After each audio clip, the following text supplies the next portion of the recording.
I'm Andrew, the Senior Conservation Ranger at Hobsons Bay City Council, and this little area we're at today at Emu Foot Grassland is one of our prized possessions in Hobsons Bay. Actually, it's one of the few sort of remnant areas we've got, and you can see the lovely rocky outcrops and things here. And we're just really fortunate to have a group like Friends of Skeleton Creek who come down here multiple times a year, help out and do a lot of that sort of fiddly stuff, you know, the hand weeding, the planting, the watering and things like that really complement what the Hobsons Bay Conservation team actually do.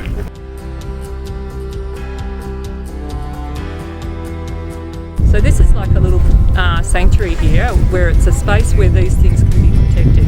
It's fenced off from rabbits. We do have foxes come through, but they don't seem to bother the wildflowers. But only the thing that we do have to worry about is the weeds and some of the weedy grasses.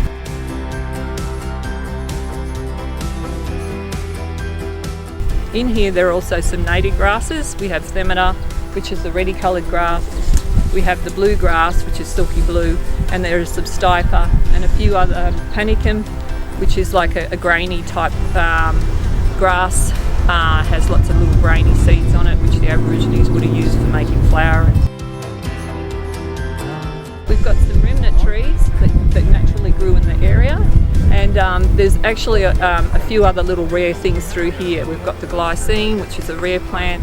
The convolvulus is still here, which is a pink flowering binweed, which is still through here. These are quite rare and endangered species, so it's so great to have this space where they can be growing, and we know that they're not going to be disturbed or destroyed, and we can add to it and work on it and show the rest of the public and the community the plants that used to grow in the area.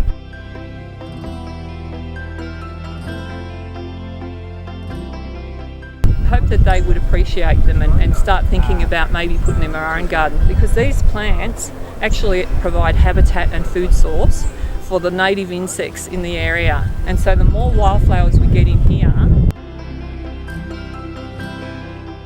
the more insects will come, and that will then be food for other things like skinks and lizards, birds, all sorts of things. So it's a great habitat where we can save these little plants for future generations, but also a place where we can also help save the populations of butterflies and native bees, and all sorts of things like dragonflies. There's a little billabong where dragonflies will probably lay their larvae, and also praying mantis.